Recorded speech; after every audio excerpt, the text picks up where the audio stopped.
Hello everybody. It's Friday. Feed the Worms Day. Oh, look at him. Stuff is warm in here. There's the turnip.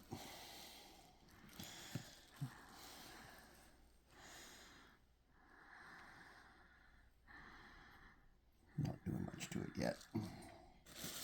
Alright, let's get this out of the road.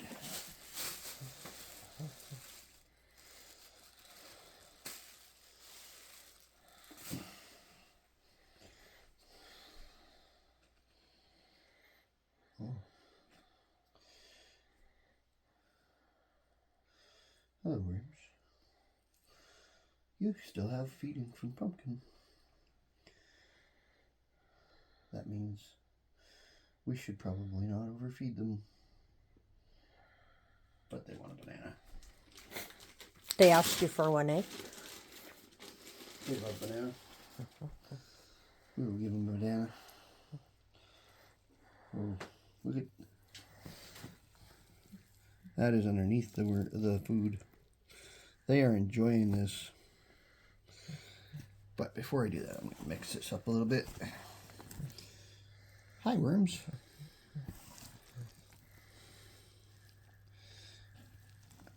There's a few worms in here. These are the Europeans, right? Yep.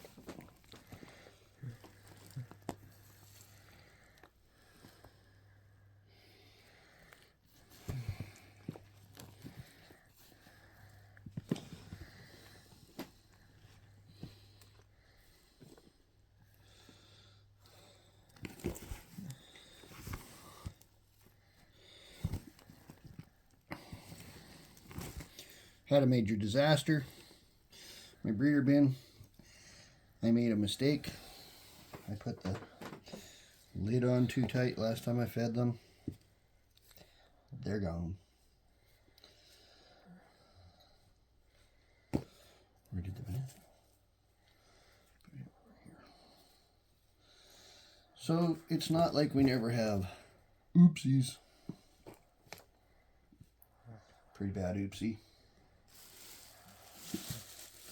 Closed bins aren't really the thing for worms, and I didn't realize I'd closed it up that tight.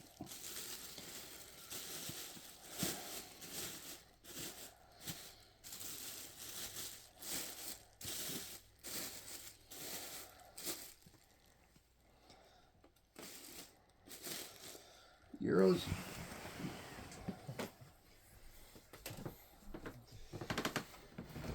Let's see. This is my worms from the breeder bin. So I guess we won't be adding any more worms from the breeder bin to the breeder bin. Not this time. Oh, look at all the babies.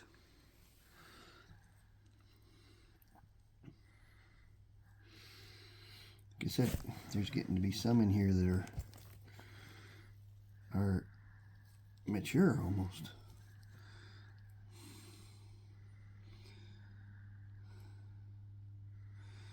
That guy's getting pretty close to maturement.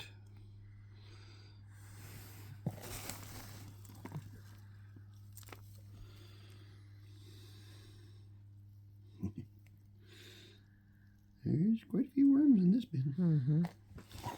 So on our failures of one, we find successes in another, right? A pumpkin plant.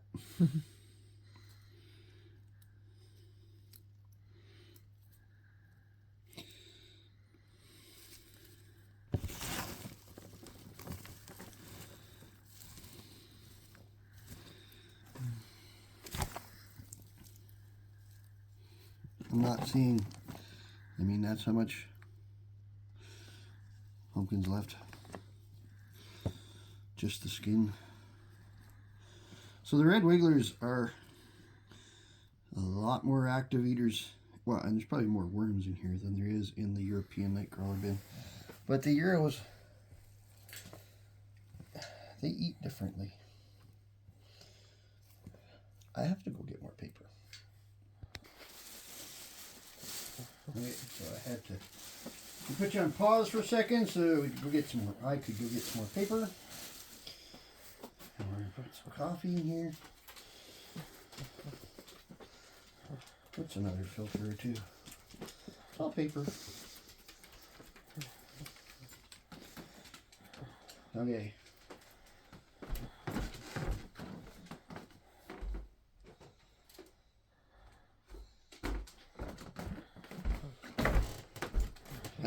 Worm food. We got all kinds of worm food. We're going to give them a nice, balanced diet. I already know they like banana.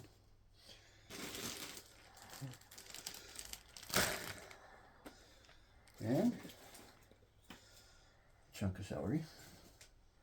And some broccoli and some cauliflower. And some carrots. A chunk of onion. Pumpkin. And watermelon. Because the guys, they're active. They have pretty much ate whatever we've put in here.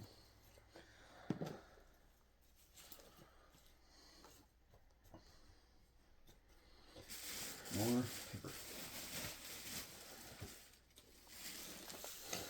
So, if you're going to start a worm farm, I know you can rip paper up and spend all day doing it. I used to.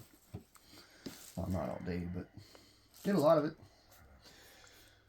What I found was I bought myself a cheap 10-page shredder. And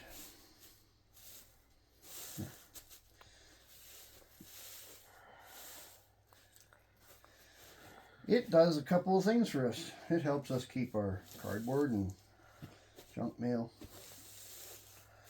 manageable. And I get a bag of paper for worms.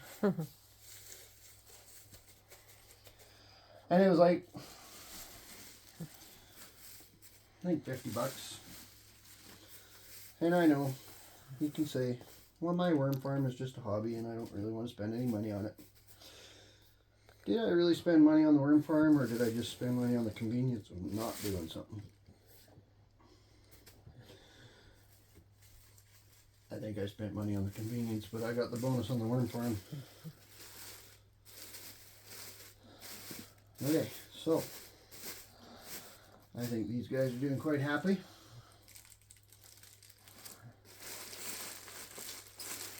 They're getting big. I'm impressed with these guys.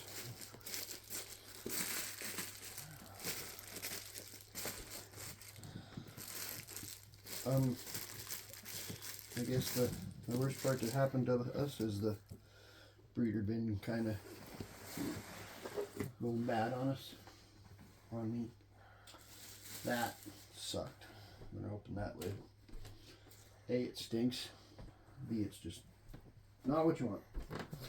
Yeah. These are the good guys, cocoons and babies. I'll turn this way so that you can see.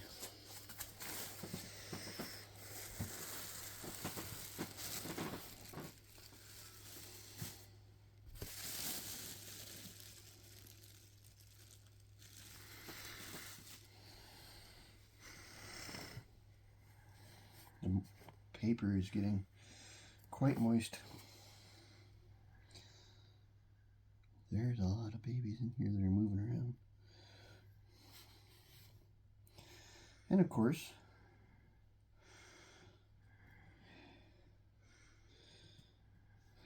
there's bigger worms too. In another month, that guy's going to be a breeder. So this bin,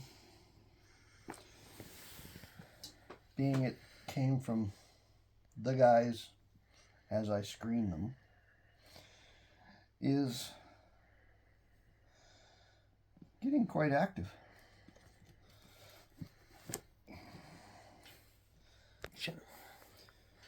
Okay, so remember last week? I think it was last week. Maybe it was the week before. I think it was last week. We had a worm that went squirmabout down on the bed here. This is him. Or her. Or it. That, I'm pretty sure, is what came out of my European night crawlers. But for fear of not wanting to cross-contaminate my European night crawlers, because they're pure European night crawlers, that guy there is a red wiggler. That, I'm pretty sure, is a Euro. But seeing as this bin comes out of the guys, and we're not sure of the guys' purity, I am going to put him, I'm going to keep him in here. And he might be by himself. I don't know. I don't care. He will live his life out as a worm. If he's the only European night crow in there, he will not breed. Why won't he breed? Because they don't crossbreed with reds. Oh, really? So,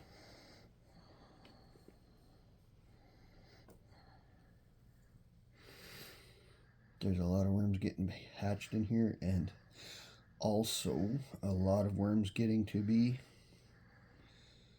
almost to the puberty stage.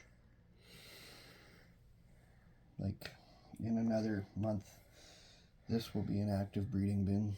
Actually, let's just call it now. That's a set of breeders, and they tangled up. You know what they're doing?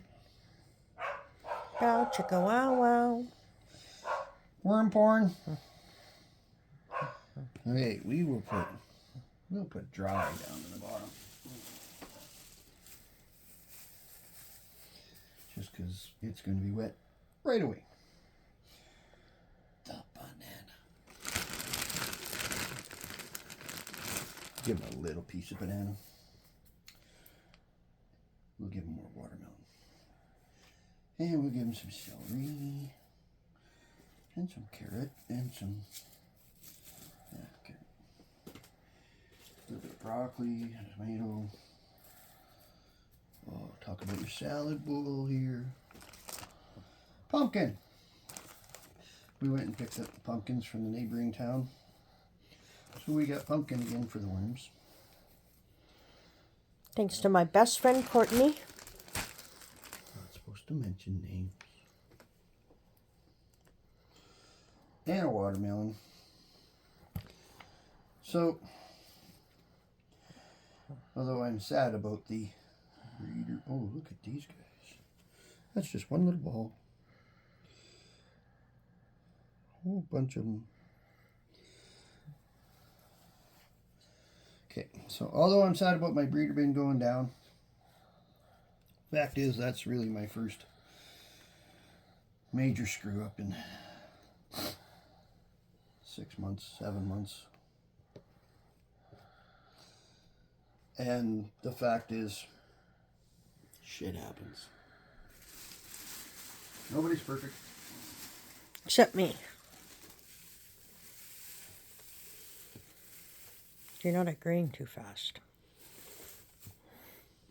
Nobody's perfect. So, happy worms in most bins this week.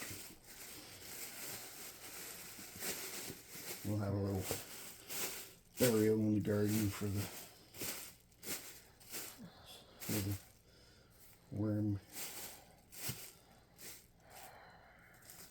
breeder bin.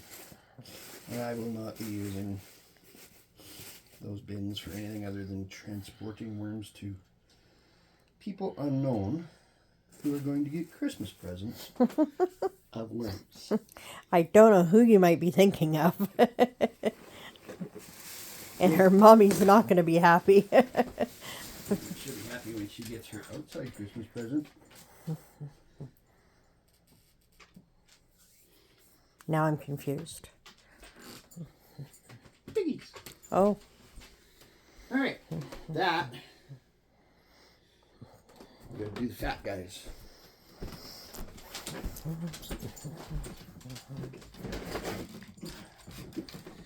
See, when you have no lid on the Hi, Nix. when you have no lid on the containers, you cannot have that problem that I had in the breeder bin. Pumpkin plant. Okay, like I've always said, these guys are just not very active, but they have got through their food. I mean, look at the size of this guy. And then, you know, as soon as you pick them up, they kind of crunch up like a, you know. See? They get smaller right away as soon as you pick them up. But,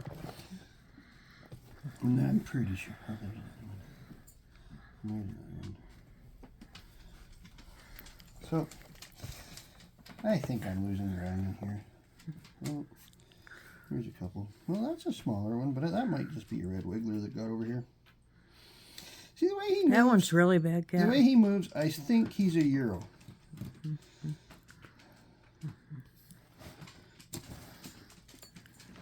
But we'll just feed him some stuff. They don't need a humongous feeding. What do you think, Nix?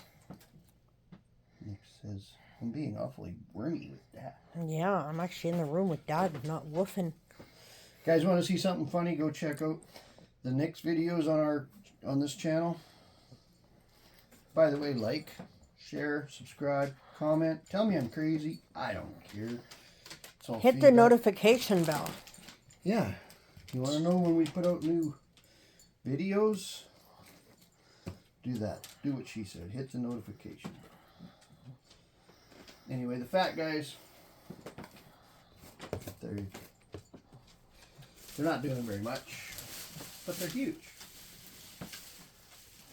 Give them some more paper.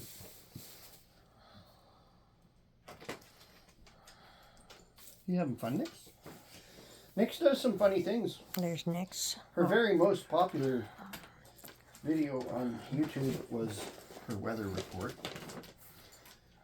But go check them out yourself. There's a whole bunch of them. Okay. I'm going to put these guys back so they don't get confused right away.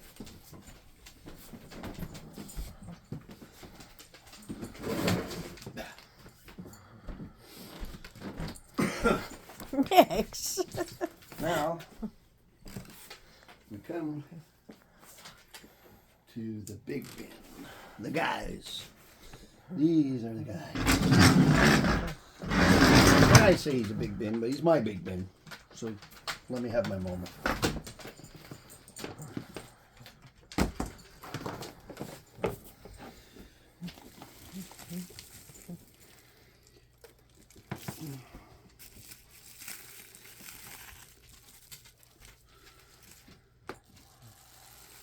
There is breeder pair.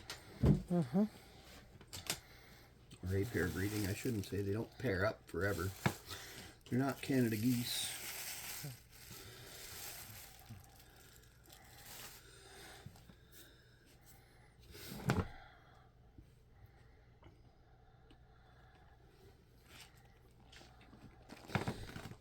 Paper that we put in a couple weeks ago, they're starting on it, but not as much as the stuff that will be lower. Oh, there's a very small worm. Look at how much they stretch out. If you touch them, he'll go, leave me alone.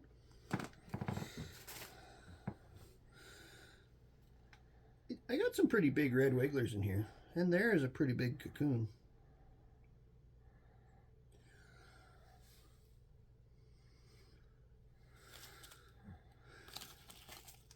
Oh, look at that. They're eating holes in the bag, and that bag's only 2 weeks old in here.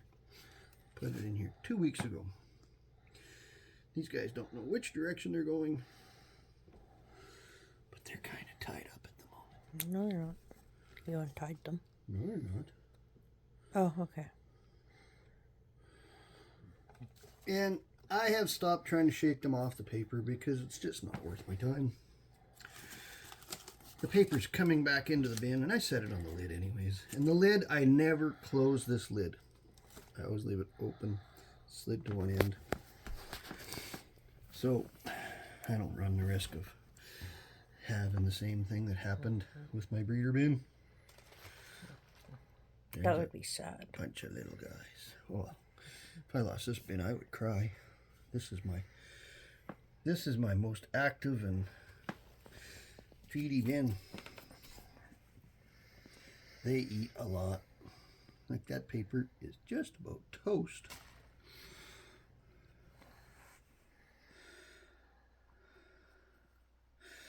And I just keep putting it back on top and they just keep working it. Oh, there's a lot of worms. And that's...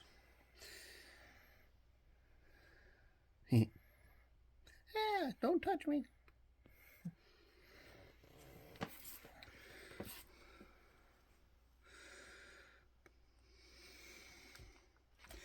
So needless to say, you do not have to shred your paper. It makes it easier, but it is not the most necessary thing. I see different people doing lasagna style bins where they just layer the paper, and it works differently, but it works. Yeah, we're not going to even worry about that one. That one's going to get mixed up.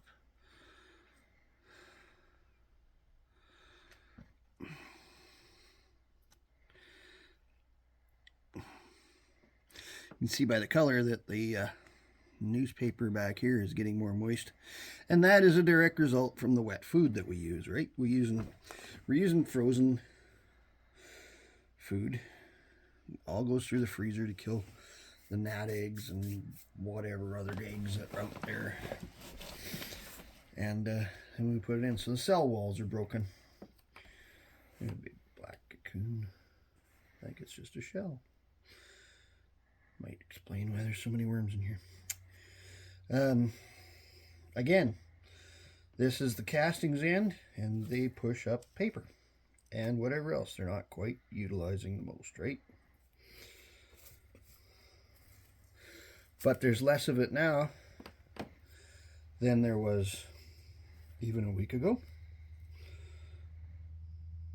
And if you take a worm and throw them back there, they're still in the bin, so nobody cares. They just might have to relocate a little bit. Town guys driving by, Mika's giving them heck.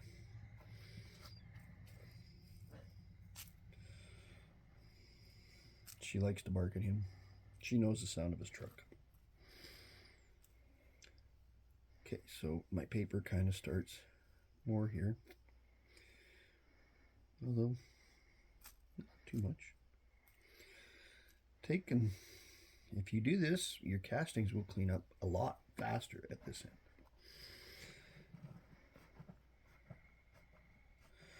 Here, we're just going to try to do a flip flop and see how many worms are down in the corner. They're clearing out. That might be one of those fat guys. I should say it's a fat one. There again, the fat ones come out of the guys also. Like, I'm not sure if they're just a different kind of worm altogether, but they're not very active. I don't see any babies over in that bin. I don't think they're very good breeders. That's a red wiggler. See, that other fat one didn't have the clitellum pronounced. Red wigglers have a very pronounced clitellum. Say that word 1,000 times. Clitellum. Clitellum. Worm porn. So there's going to be less worms at this end. I mean, there's still worms, don't get me wrong, but once we go over there to the feed zone, you'll see what I mean.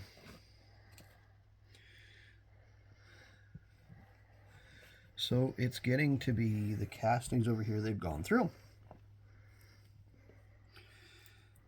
I would say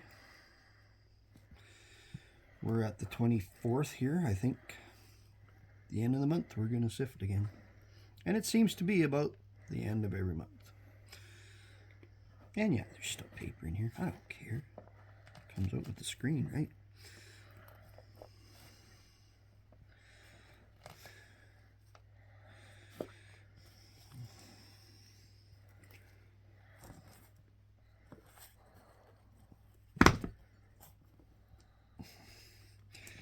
The consistency, that moisture is right. There was the corner. The other corner. All the worms. The worms like corners and edges. Wherever the moisture runs down the side from condensation and collects and makes it a little more wet, that's where you're going to find them.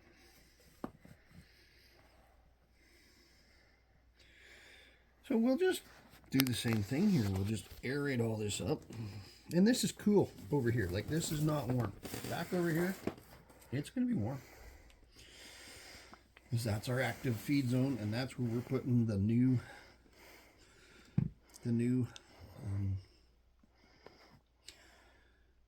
food for them. And we're putting in some pretty wet stuff. So, I mean, you put wet stuff in anything, it's going to heat. But they have room to get away. Oh yeah, it's warm in there. They have room to get away from that heat by going all the way around. And you'll see that when we open that part up. So what I do is I'm kind of moving everything this way, filling up this end, and I go down for underneath. Because the worms, as I've stated previously, they push up the stuff they don't want. And you might wonder what I'm doing, but there. Worm inside of corn cob. Corn cobs take a long time to break down,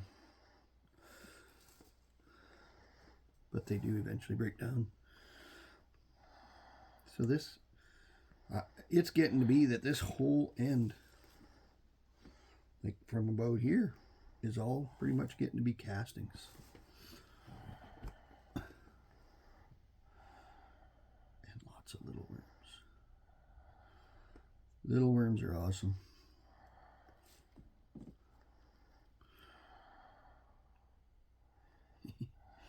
Every one I've opened up the last little bit has a worm in it.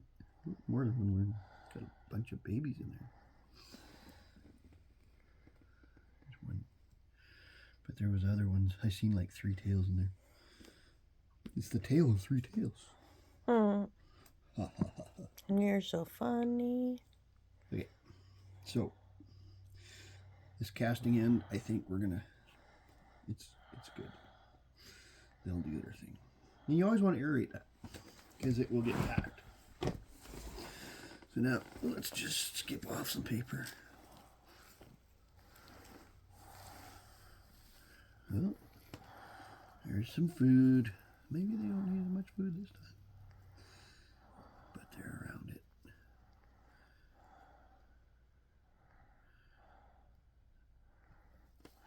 Haven't even reached to the bottom yet. Oh, look at this.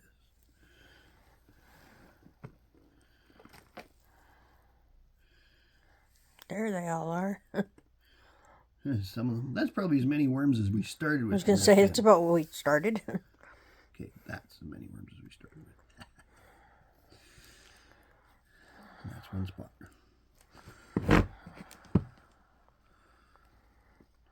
So in the actual active feeding zone, it's warm.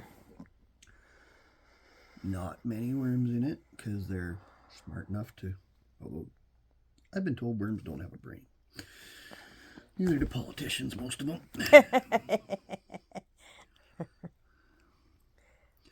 Okay, so we're not seeing, that's fairly warm in there. We're not seeing a lot of worms. That guy looks like a Euro. Yeah. He wants down. So this bin came mixed. I know it came mixed because we've never added anything else in here besides the worms that it came with that we got initially and set it up. So here's my active feeding bin. Here's my turnip. That I put in last week. It's a turnip. It will get slimy and stinky. Keep it covered, otherwise you'll smell it. Oh yeah, right. Worms don't like onion. Come on, people. It's organic. It's organic matter. Worms eat anything organic. It just takes the right amount of time for it to get in the right situation. There's some worms, so that they go after it. So that's on the outside of the feeding bin, or feeding zone. And we've got all sizes, but there's a lot of young worms in there. Right around that feeding zone. And then when it cools off enough, or when we stir it up and move it on, they follow it. And you see how we're just keeping moving all this stuff this way. Except for that. So we're just kind of go in, slide all this way. See, back to worms. Not many, because we're right on the edge of the hot feeding zone, and it is warm. It's not hot. I mean, I'm not burning my hand, but it's warm. But there, see, all sizes. That's on the edge. As I come back to this end, where it's nice and cool and some of the moisture is starting to collect, there's a lot of worms. So the worms are on both sides of the feeding zone.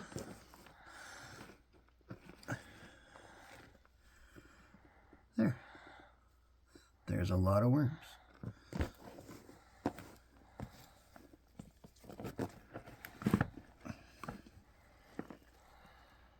There's a lot of worms.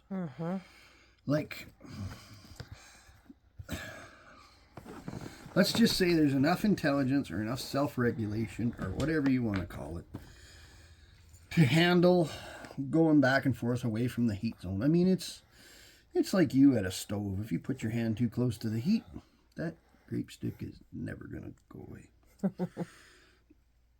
You pull it away pretty fast. It's called reflexes and natural reactions and survival. You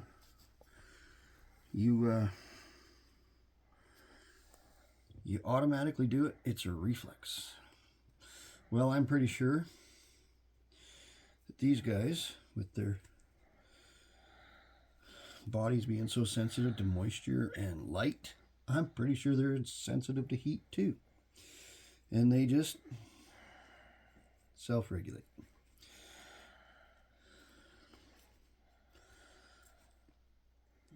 Turn it backwards a little bit because it's going to be here for months. There's a corn cob. It broke. And there's a worm in it. Corn cobs. Well, we're in November. We must have put corn in here August. So we're into like 2.5, 3 months. And they're finally starting to break up. I mean, the first ones that we put in maybe July when the first corn came out. No doubt in my mind, some of them have broke up already because I've been breaking them up for a month or so, 2 months. So let's feed these guys.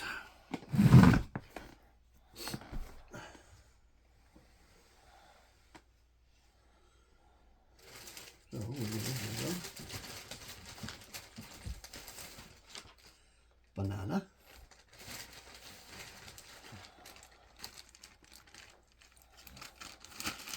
Times 2. And people say, worry about, the labels are bad for them. Yeah, they'll go around them. They will go around them. I guess we'll give them the third one to be done with banana. Because these guys like to eat. Then we're going to give them vegetables. And I gave these guys a huge feeding 2 weeks ago. And a pretty good one last week. And you see a little bit of pumpkin in there, but not very much. And yeah, that's where we're getting all that heat from too.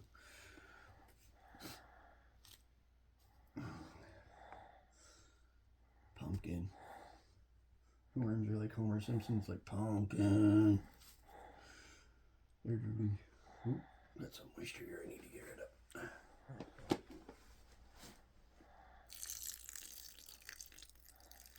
of. See how that works? Frozen food. Wet. Makes for wet stuff. And we got watermelon this time because our friend had watermelon. And they're like, watermelon. If worms could talk, they would talk like Homer Simpson. Off The Simpsons.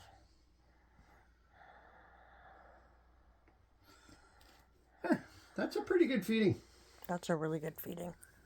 Let's give him some potato.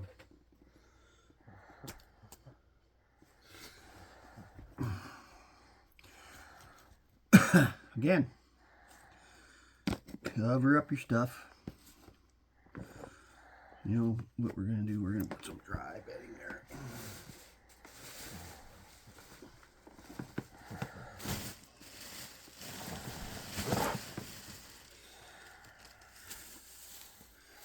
And then we're going to put some wet bedding on top of that. Because there's a pile of moisture just went in this bin. So we're going to try to balance it. And it's next week when we pull out castings, going to be a pretty major reduction in product in this bin.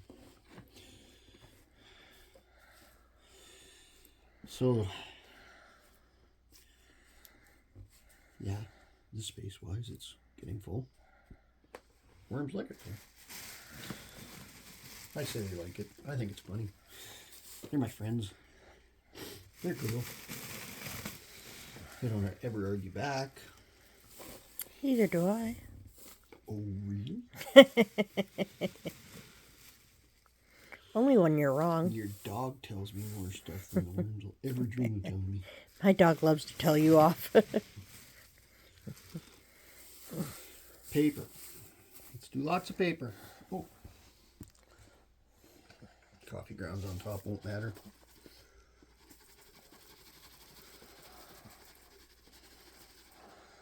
But I do need some to make some new bedding so I can start a new breeder bin. But I'm not going to start breeder bin in a closed bucket anymore. Coffee grounds will not attract flies in the same manner that the food will. I mean, I suppose if you had enough wet coffee grounds exposed to the air,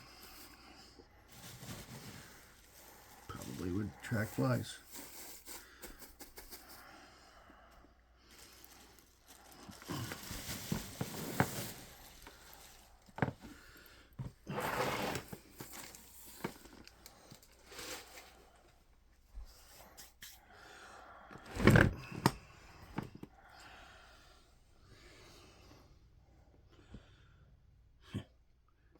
Little pieces. Little teeth. They don't have teeth. They got mouths. The paper has to be softened up. Town guy's driving by again. She tried and tried and tried to be friends with him. He made it more than clear that he doesn't like her. So now she's making it more than clear that she doesn't like him.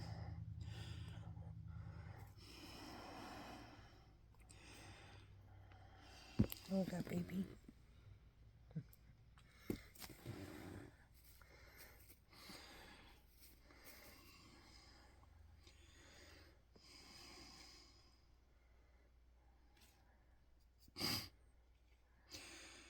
So comment to me what you guys, how you think this is working out, or what you think of my system. I know it's a small scale. Next year, I plan on having enough worms to be able to start a windrow outside in the summertime, so they have time to build up a population and feed them. Them guys are breeding.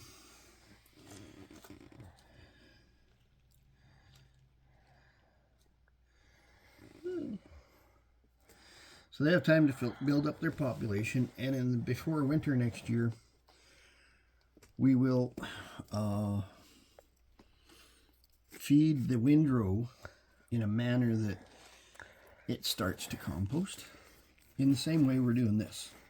It composts, we keep things so that they can move away but get back to the heat. And I think, this is my prediction, this is just me as a newbie in the worm business and a newbie using worms at my farm because I'm just getting into it. But I think what's going to happen is the worms will self-regulate out in the real world. So if that compost heap or windrow is composting, it will create heat in one spot and be cooler on the other spots. And the worms will definitely self-regulate to that. I know that. They do it in here. This is small scale compared to what that's going to be. I need more paper. Put him down there. Why do you play with my worms? He fell off. He's not done riding yet. We need more paper. So to finish that thought before I get up and go get more paper, they're going to do the same idea. They're going to move to the heat or away from the heat if it's cold. And their activity creates some heat. I mean, they're invertebrates, obviously. But they do respire. And they do, I mean, they're living beings. They're not warm-blooded, but they do die if it gets cold. So I am seeing the odd video out there of guys doing this in colder climates. And I mean, we're in Canada. In southern Saskatchewan, it gets cold here. But that being said, I've had cattle and livestock for years, and where stuff is composting, it doesn't freeze in the wintertime. So if you get your heap with enough mass, your windrow with enough mass, or your mound, whatever way you do it, you can do it either or, and you get it warming up before the cold temperatures, it's not going to freeze. I mean, there's lots of data to back that up. So that's what I want to do. I mean, I don't want a full-blown big-ass worm farm in my house. This is just me learning and playing. And everyone that does videos on worms and is educating people about how to raise worms, even the ones that are trying to go large scale, they all say start a worm bin in your house and learn how to work and get them to live before you go large scale, because when you have a loss in large scale, it's a large scale loss. I mean, I lost a breeder bin this week. Disappointed, but I still got these guys. I can start over. I can probably start 50 worm bin or breeder bins out of this bin here if I wanted to.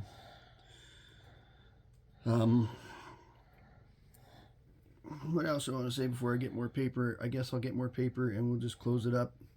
And don't forget to like, share, subscribe, comment, smash the button for notifications if you want to know when we do new videos. We usually do new videos end of every week, usually Friday, and get them out.